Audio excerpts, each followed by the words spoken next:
Dans cette vidéo, je voulais vous parler des raisons pour lesquelles vous n'arrivez pas à faire le test musculaire ou un test. Alors, dans les tests musculaires, quand j'appelle test musculaire, ça peut être le test du doigt, le pendule humain ou alors le test du bras. Voilà, j'ai des vidéos qui expliquent comment utiliser ces tests quand vous avez une décision à prendre ou quand vous êtes en difficulté pour prendre une décision. Vous pouvez utiliser ces tests pour venir en fait interroger votre corps, vraiment la part la plus profonde en vous qui sait exactement ce qui est bon pour vous. Voilà, alors comme j'ai eu plusieurs commentaires et que c'est parfois compliqué de répondre juste à travers quelques lignes de commentaires, j'ai fait le choix de vous faire une vidéo et pour vous expliquer un peu les raisons pour lesquelles le test ne fonctionne pas ou pour lesquelles vous avez des difficultés à avoir une réponse qui vous semble pertinente.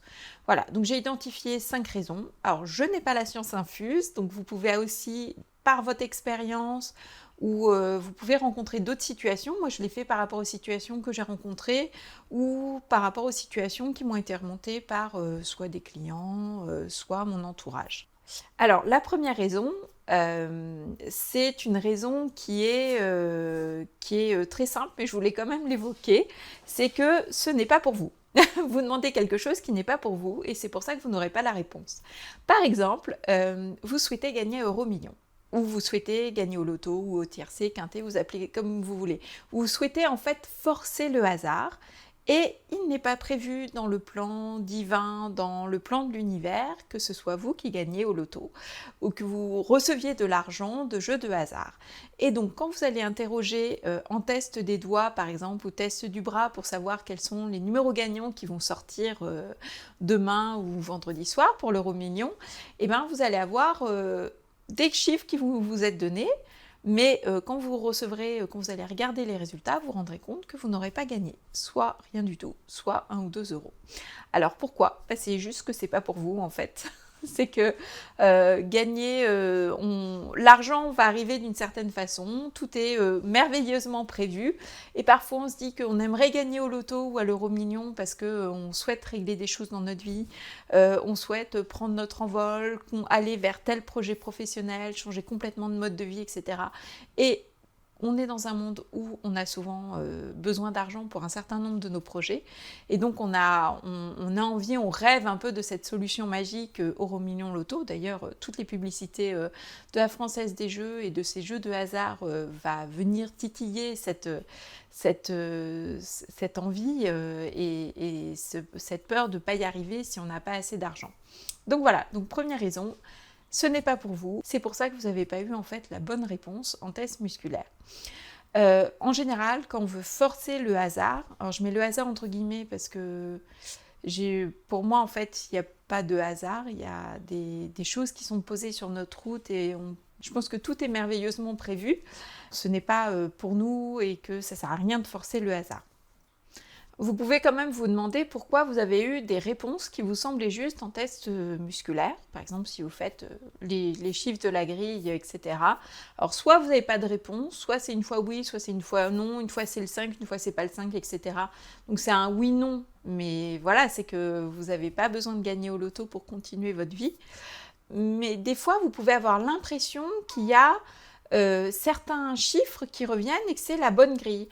Alors, de ce que moi je peux ressentir, c'est que on vous donne des fausses réponses pour s'amuser de vous finalement. Le jour où vous devrez gagner, de toute manière, les numéros viendront spontanément et tout se fera naturellement et vous n'aurez pas besoin de test musculaire pour tester votre grille. La deuxième raison pour laquelle votre test ne semble pas fonctionner, c'est que vous posez des questions pour quelqu'un d'autre que vous, un proche par exemple, et il y a une grosse part d'émotionnel. À travers la réponse que vous essayez d'obtenir, vous essayez en fait de faire plus qu'aider l'autre, de vous immiscer finalement dans son processus de décision et de libre arbitre. Je vais vous donner un exemple. Imaginons mon fils, mon fils aîné, qui est un jeune adulte, cherche du travail dans son secteur et il se pose la question de changer de ville et hésite entre plusieurs. Et puis moi, en maman poule, inquiète, etc., je vais essayer de trouver la meilleure ville, la meilleure entreprise pour qu'il n'ait pas des expériences trop difficiles à vivre, etc. Et en fait, je vais faire mon test, je vais dire « j'aimerais tellement savoir pour l'aider, lui donner la solution, etc. » Mais en fait, en faisant cela, je le prive de mener ces expériences qui peuvent me paraître difficiles, mais a priori, si on vit certaines expériences, notamment dans le monde du travail, où des fois on tombe dans des environnements qui ne sont pas très bienveillants, un peu compliqués, ça nous aide aussi à savoir ce qu'on veut et ça nous aide aussi à avancer. Parfois, on veut des réponses, mais en fait, ces réponses, ça va concerner en fait des personnes qui ont leur propre chemin à faire, leurs propres expériences à mener.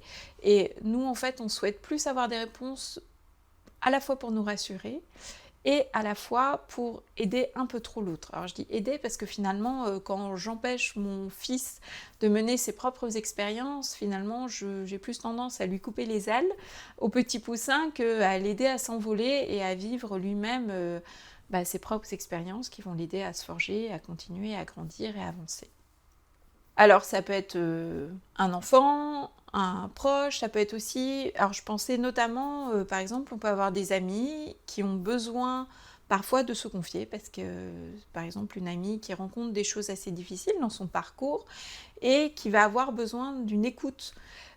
Et souvent on confond finalement l'écoute, on va aller plus loin, on va aider l'autre parce qu'il nous confie tous ses problèmes, c'est lourd, c'est compliqué, etc. Et on veut lui apporter des solutions. Et parfois la personne vient juste chercher chez nous une écoute. On peut lui dire des choses si ça nous vient spontanément, mais aller tester des solutions et savoir exactement ce qui serait bon pour elle, soit ça nous vient spontanément, soit on laisse tomber parce que juste écouter, en fait, déjà, c'est beaucoup pour l'autre. C'est pouvoir poser, prendre du recul. Le fait de dire, souvent, ça allège la personne.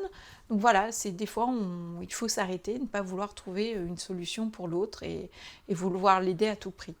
Voilà, donc ça, c'est un peu la deuxième raison pour laquelle, des fois, on n'a pas la réponse. C'est que ça ne nous concerne pas. C'est pas à nous de trouver le chemin. De faire ce chemin-là, et même si des fois c'est difficile et compliqué de voir nos proches, que ce soit nos enfants, des amis, etc., dans leur parcours, c'est leur parcours, ça leur appartient, et il faut savoir aussi rester à notre place et respecter leur processus, en fait, de leur cheminement. Alors, la troisième raison pour laquelle je n'arrive pas à avoir de réponse en test musculaire, c'est que c'est encore trop tôt.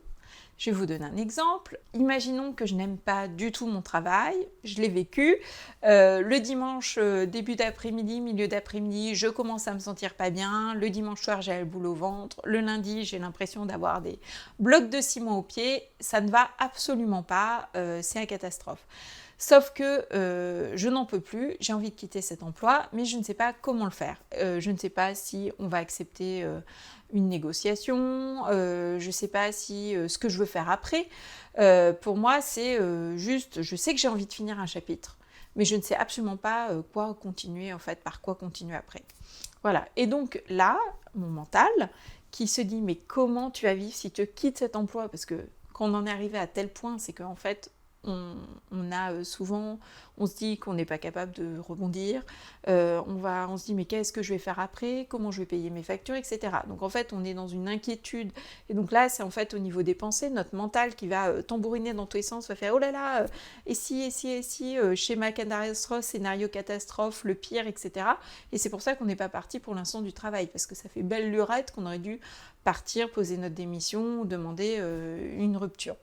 Là, on est vraiment dans cette situation où je ne suis plus à ma place, je ne me sens pas bien, c'est trop douloureux, mais j'ai besoin de me rassurer sur les prochaines étapes pour oser franchir le pas et aller demander ma négociation, ma rupture ou juste poser ma démission en me disant que de toute manière, je ferai toujours un travail alimentaire pour me débrouiller, mais que là, ce boulot, j'en veux plus et qu'il me faut de toute manière un temps pour souffler. Là, en fait, la question qui vient, c'est une question du mental. C'est que je m'inquiète, je ne me fais pas confiance, je pense que je ne vais pas m'en sortir et c'est pour ça que je n'arrive pas à quitter maintenant mon travail et j'ai besoin d'être rassurée sur le après. Sauf que, en fait, quand c'est une question du mental avec derrière des peurs sous-jacentes, un manque de confiance, en fait, on a du mal à avoir une réponse parce que c'est une sorte de brouhaha, les peurs. Et quand on va questionner, quand on est vraiment dans cette peur et cette angoisse et cette boule au ventre, bah, notre corps, il va faire... on peut avoir une réponse, on peut ne pas avoir de réponse, on peut avoir des réponses qui varient suivant le moment, etc. En fait, dans ces moments-là, de toute manière, ce qu'il faut, c'est continuer à avancer, se faire confiance, se dire qu'au pire, on trouvera toujours un boulot, même alimentaire, pour faire bouillir la marmite et que ça va nous permettre le temps de nous poser, de retrouver du calme intérieur pour après pouvoir reconstruire. Là, c'est un peu comme si vous étiez dans un livre que vous étiez en train d'écrire, vous êtes au dernier chapitre, qui est hyper dense, hyper lourd, vous imaginez des mots bien lourds, bien denses, etc. Et qu'en même temps, vous prenez un nouveau crayon et que vous essayez d'écrire votre nouveau chapitre sur cette page, sur cette dernière page de chapitre très lourd, avec des mots joyeux, vous allez juste avoir quelque chose qui ne ressemble plus à rien et vous n'allez pas pouvoir extraire en fait vous n'allez pas pouvoir recommencer ce nouveau chapitre. Donc des fois en fait, il faut juste tourner la page, avoir une page blanche et recommencer en fait à écrire ce nouveau chapitre, quelque chose de plus gai, plus joyeux. C'est-à-dire qu'aussi, intérieurement, vous êtes dans un état de brouhaha, de questionnement tellement lourd que c'est difficile en fait d'avoir une réponse et d'y voir clair en fait. Ça peut être aussi, par exemple, sur la maison, enfin, tout ce qui est important, on va dire, hein, qui sont des choses qui sont importantes pour nous, c'est savoir où on va habiter, savoir notre travail, parce que derrière, c'est comment on va manger. Voilà, c'est toutes ces questions, finalement, qui sont tellement importantes que notre mental va tellement se questionner, avoir peur, qu'on a du mal à avoir une réponse, en fait, intérieure. Donc, l'enjeu, c'est de se calmer, retrouver en fait un calme intérieur en continuant d'avancer et en se libérant finalement des situations qui créent trop de tension. Donc c'est quitter son emploi, prendre un travail alimentaire avec un peu moins d'amplitude horaire et plus calme, et pouvoir comme ça continuer à avancer et créer en fait plus de sérénité intérieure pour pouvoir construire notre nouveau projet professionnel. Voilà, c'est accepter que tout n'arrive pas maintenant et qu'on ne sache pas tout, parce que parfois, en fait, même si on a tous les éléments à l'instant T, on n'est même pas capable d'entendre et on n'en fera rien parce qu'on est trop stressé intérieurement. Voilà, donc ça peut être aussi la maison, je vais déménager, je souhaite vendre ma maison parce que je me sens plus bien dans ma maison, mais je ne sais pas où je vais aller, je n'ai pas encore ma prochaine maison, je ne peux pas avoir de pré-relais, il faut que je vende cette maison pour avoir ma prochaine maison. Bah oui, c'est un moment saut dans l'inconnu, saut de la foi, donc c'est faire suffisamment confiance, se dire que si je ne suis plus bien dans cette maison, c'est un autre lieu m'attend, et arriver à lâcher et se dire « Ok, tout va bien se passer, pas de panique ». Donc en fait, pour cette troisième raison, c'est que notre mental veut tout contrôler, veut être sûr, veut s'assurer que tout va bien se passer, va imaginer des scénarios catastrophes, et avec un test musculaire ou test du bras, etc., notre mental va vouloir se rassurer en disant « Mais si, t'inquiète pas, tu es prise en charge ». Voilà, tout va bien se passer, tout va bien se dérouler. Et en fait, dans ces cas-là, on risque, en fait, si c'est juste pour venir répondre à une peur, on va pas avoir de réponse, ou on va avoir une réponse qui va être vasouillante, qui va varier, etc. Le test musculaire, c'est vraiment un test pour venir écouter notre intuition, pour venir nous interroger sur des choses. Est-ce que je suis invitée à tel festival, est-ce que j'y vais, est-ce que j'y vais pas, parce que j'ai aussi tel ami qui m'a proposé une sortie dans la forêt tel jour avec un groupe de copines. Bon bah ça va être ce genre de choses, c'est des choses qui portent, qui sont joyeuses, etc. C'est pas oh là là, si j'ai envie de quitter mon travail de toute manière, mais si je quitte mon travail, est-ce que je vais m'en sortir? Oui, on va s'en sortir. Bien sûr qu'on va s'en sortir. Des millions de personnes l'ont fait avant vous. Bien sûr, vous allez vous en sortir. Oui, ça risque d'être difficile parce que vous allez vous remettre en question, vous allez traverser des phases de doute, vous dire vous n'auriez pas dû faire ça, et puis à un moment, vous allez lâcher vos peurs et vous allez pouvoir continuer à avancer. Tout se passe bien. La quatrième raison va rejoindre un peu la troisième raison. Donc la troisième raison, c'est que c'est trop tôt et c'est pour ça que j'ai pas la réponse. C'est que de toute manière, tout va bien se passer, mais pour l'instant, j'ai pas besoin de la réponse puisque je suis encore en poste, ça ne se passe pas bien et donc derrière, je ne fais pas savoir, je n'ai pas besoin de savoir maintenant ce que je vais faire après puisque de toute manière, je suis encore dans mon ancien poste et ça sera pas avant quelques mois. La quatrième raison, pardon, ça va être quand je pose une question mais que j'ai une peur sous-jacente. Donc notamment, c'est tout ce qui a trait à l'argent, tout ce qui est en fait les besoins fondamentaux qu'on retrouve dans la pyramide de Maslow. Voilà, est-ce que je vais avoir un toit, est-ce que je vais avoir suffisamment d'argent, est-ce que je vais m'en sortir, est-ce que je vais pouvoir me nourrir, etc. Donc ça va être vraiment toutes ces questions-là où finalement la question sous-jacente c'est est-ce que je vais y arriver ou est-ce que je vais crever de faim? Est-ce que ma société va fonctionner? Est-ce que je vais réussir à rencontrer l'amour de ma vie? Est-ce que... voilà, ça va être toutes ces questions où finalement c'est un manque de confiance intérieure, ou la peur de manquer d'argent de toute manière, c'est aussi un manque de confiance, un manque de sécurité intérieure. Donc là, en général, quand on est avec ce type de questions et qu'on voit, on ressent qu'en fait derrière on est sur des manques, c'est que souvent on a des schémas limitants inconscients qui viennent finalement nous brider à la fois dans notre projection de l'avenir, parce que si on pose la question, c'est parce qu'on est inquiet.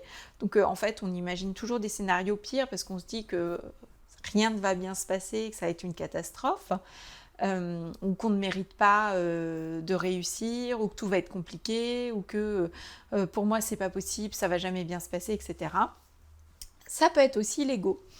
Donc l'ego, ça va être est-ce que je vais être plus fort que l'autre? Est-ce que, par exemple, je fais une vidéo YouTube, oh, mais est-ce que je vais avoir combien de likes? Est-ce que ça va cartonner, etc. Là, on est dans l'ego. Je cherche à l'extérieur à me rassurer sur ma valeur et sur la valeur de ce que je délivre et de ce que je suis.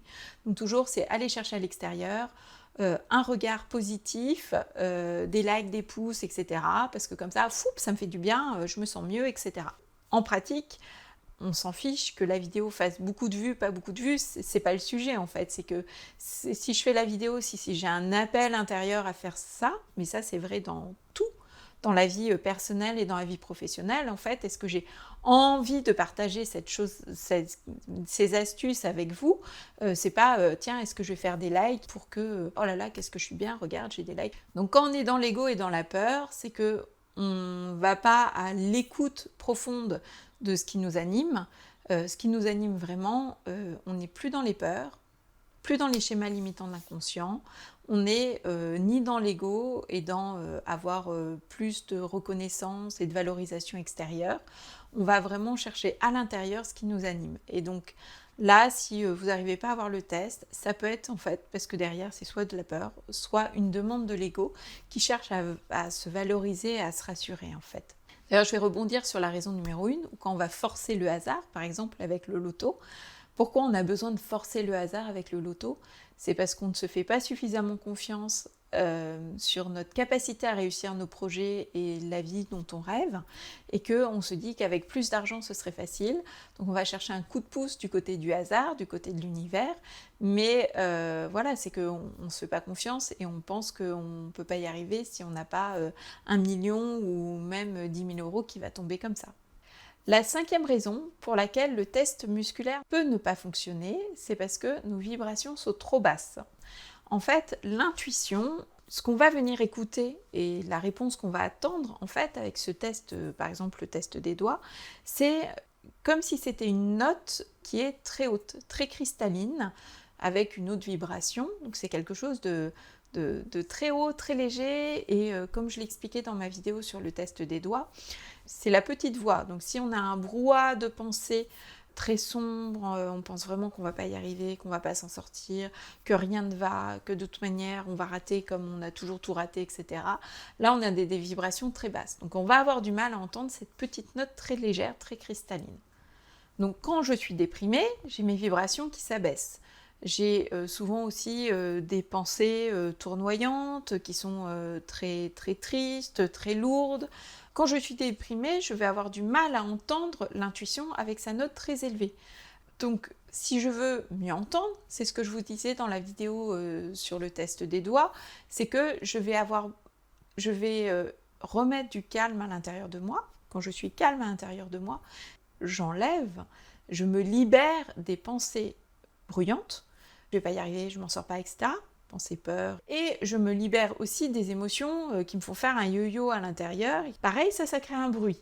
Donc en fait, quand je dis que je mets du calme à l'intérieur de moi, que ce soit par un travail de respiration, par des exercices de yoga ou un travail sur le corps pour me recentrer dans mon corps.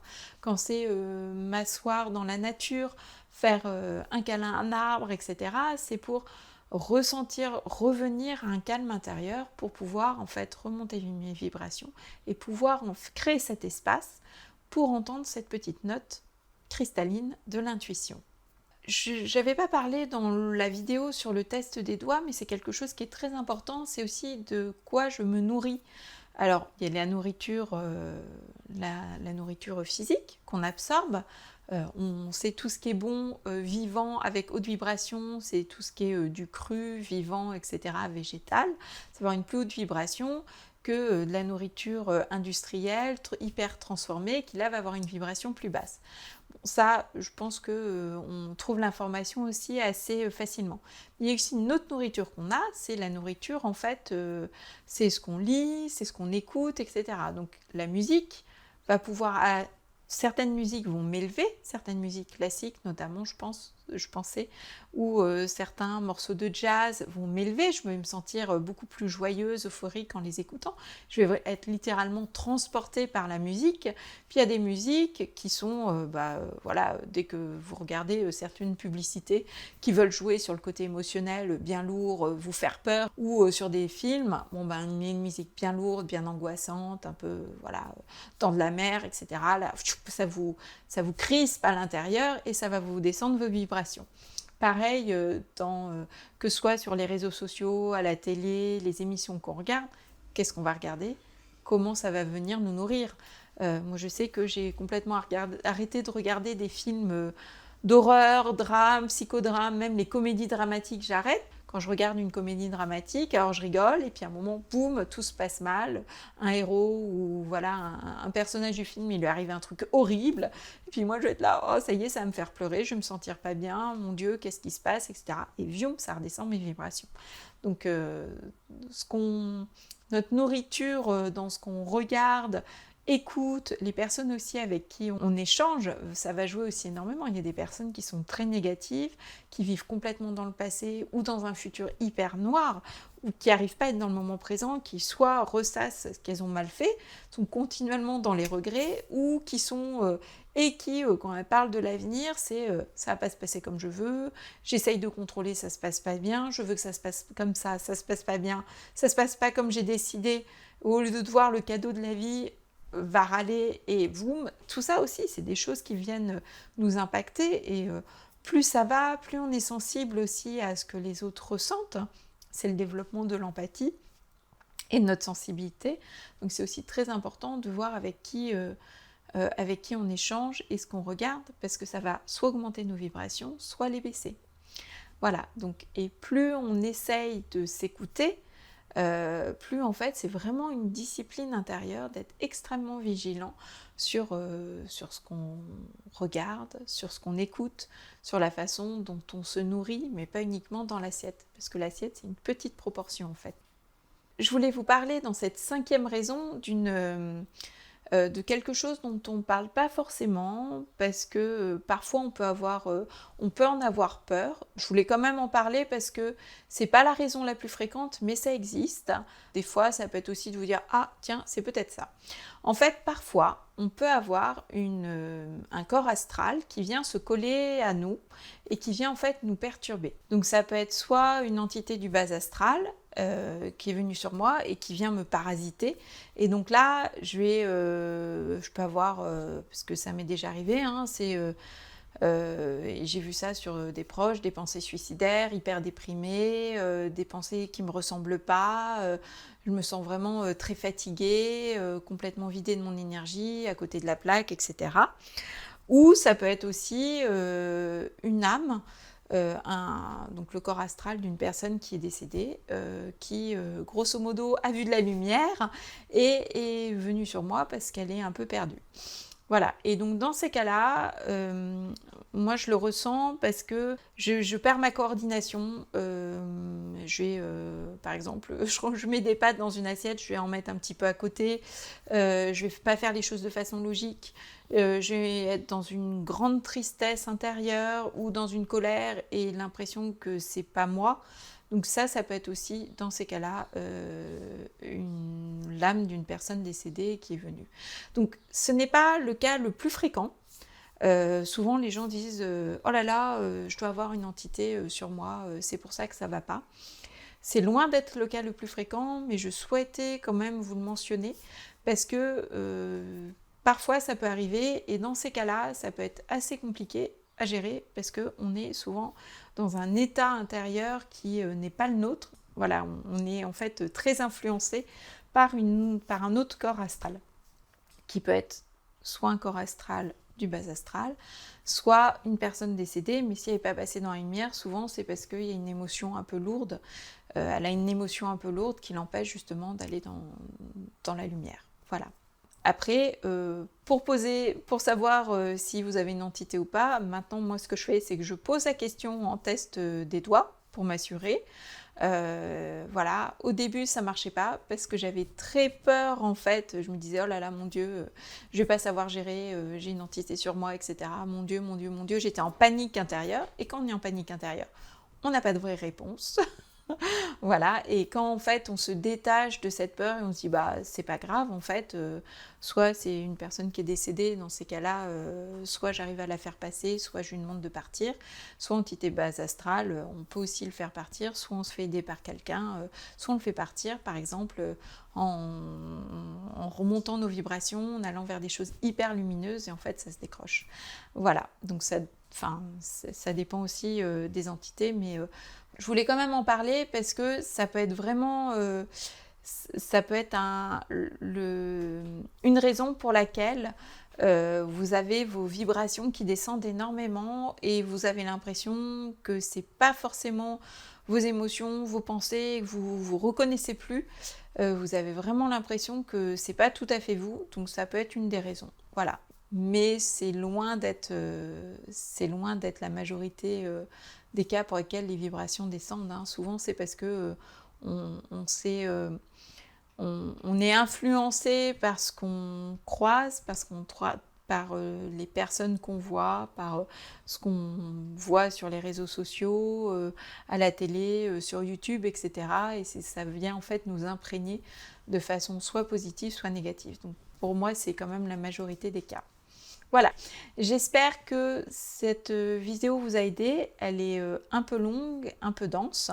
J'espère que vous aurez trouvé des éléments de réponse. Pourquoi vous n'arrivez pas en fait à écouter cette petite voix intérieure avec un test comme le test musculaire, qui est un test assez simple, mais je peux comprendre que parfois c'est assez difficile parce que finalement il y a pas mal de subtilités. Voilà, est-ce que c'est une vraie question intérieure? Est-ce que c'est de la peur? Est-ce que c'est de l'ego? J'ai besoin d'être rassurée par l'extérieur? Est-ce que c'est parce que juste j'ai tellement de bruit à l'intérieur de ma tête, que ce soit à travers des émotions ou à travers des pensées envahissantes que je n'arrive pas à m'écouter?